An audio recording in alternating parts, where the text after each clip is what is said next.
Hello, this is Matthew Robert Payne.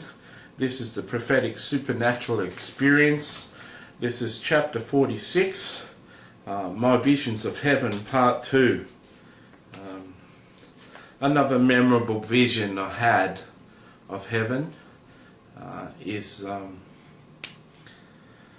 one time I just it wasn't something that I invoked. It wasn't something that I asked for. It's just I'm walking around or sitting down on earth, and suddenly in my mind I see a picture of heaven, and I'm in a big park. It looks like an amusement park. There's rides and kids and thousands of children. It was like 2 football fields, four of your American football fields put together. Would have been at least, I think our football fields are 100 metres long. It would have been 600 feet long, or 1,000 feet long, and 1,000 feet wide. And it was just full of rides and full of children playing. I remember 2 little boys on the ground wrestling. It was amazing, and there was swings and there was rides and there was the carousel, and yeah, the children were just having so much fun. And as I was watching them all playing, there wasn't an adult anywhere to be seen. There wasn't an adult, there wasn't an angel. I knew I was in heaven, but there was no adults, and I started to have a little bit of fear. And straight away I heard Jesus speak, saying, "There's no sexual predators up here, Matthew. The children are safe." And don't you think children play a whole lot better when they're not being supervised? And that's right, you do crazy things when the adults aren't looking. And who could break their arm in heaven, hey? Like angels would pick you up, and angels that you can't see would stop you from breaking. No kid plays in heaven and falls off the high horse or the monkey bars in heaven and breaks their arm, right? So anyway, so the kids are playing around, and it was really exciting because it was quite a few years ago, and my son was about 13 or 14 at the time, and hadn't seen him for 6 years. And there was about a 14-year-old girl there. She was sitting on a bench, and she said, "Hello, Matthew." And I said, "Hello, how do you know my name?" And she says, "I know you, I see you from heaven." She said, "Your son comes and plays with me." And I said, "How do you know my son?" And she said, sometimes when he goes to sleep, he dreams of me and we play in this park. And I show him how you're going and tell him about you." And I was crying on earth, and I just started crying because it was so emotional. Since my wife remarried, she wouldn't allow me to see my son anymore, and it was a cause of a lot of grief in my life, a lot of suffering, a lot of sadness. And that was really impressive. And she said, "Can I take you to my favourite place?" And I said yes. As soon as I said yes, snap, we were there.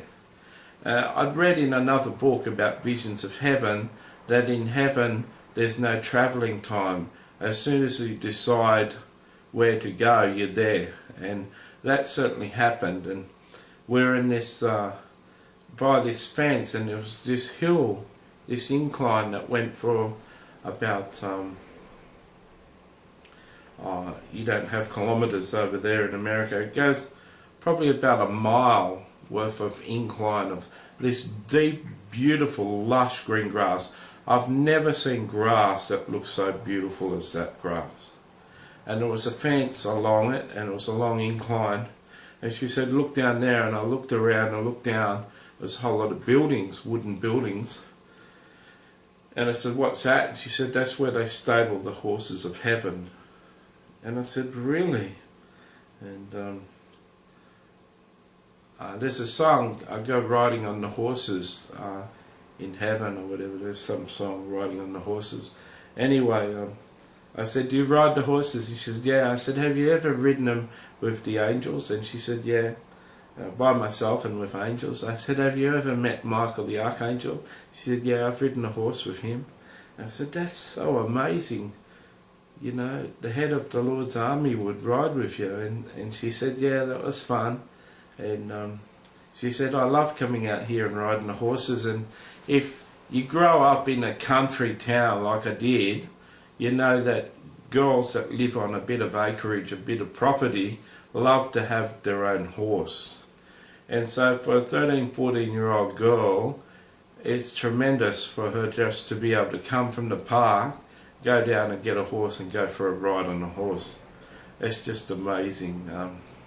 I've had a vision on earth of the 4 horses of the apocalypse have come down and visited me on earth, and I saw the black horse, which is scarcity and famine.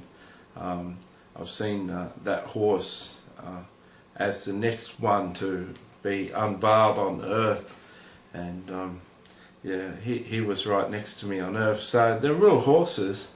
That I owned a racehorse once. I shared a racehorse, so I really love horses. So that was a tremendous vision to know all those children are enjoying themselves in the park, and they have school, and they have like foster parents up there that are younger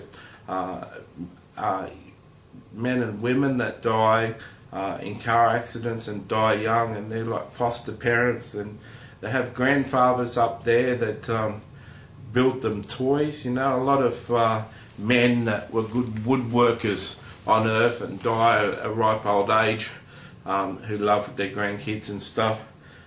They have got lathes and woodworking equipment and metal making equipment up there, and they make toys and train sets and all sorts of race cars and all sorts of toys for the young boys and girls.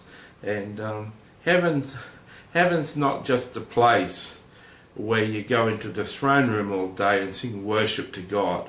Everyone's got jobs up there. There's coffee shops, and there's cakes, and there's fruit, and there's you can go out for a cup of tea or a cup of coffee in a coffee shop, or you can invite 20 people round to your house and put on a banquet and have some of your favourite people there around for dinner, and sit out on the porch and watch people walking by as you're having a latte. Heaven's just like earth, but just super better. You know, I've seen so much of heaven.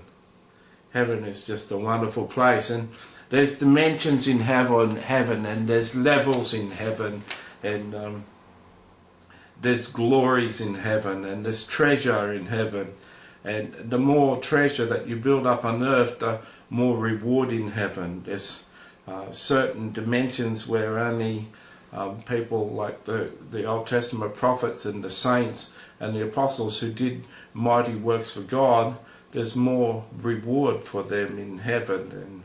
And people who all they did was go to church and didn't read the Bible and didn't really do much for God, their existence in heaven isn't as rewarding as some who really do their best for God on earth. Otherwise, Jesus wouldn't talk about storing your treasure in heaven.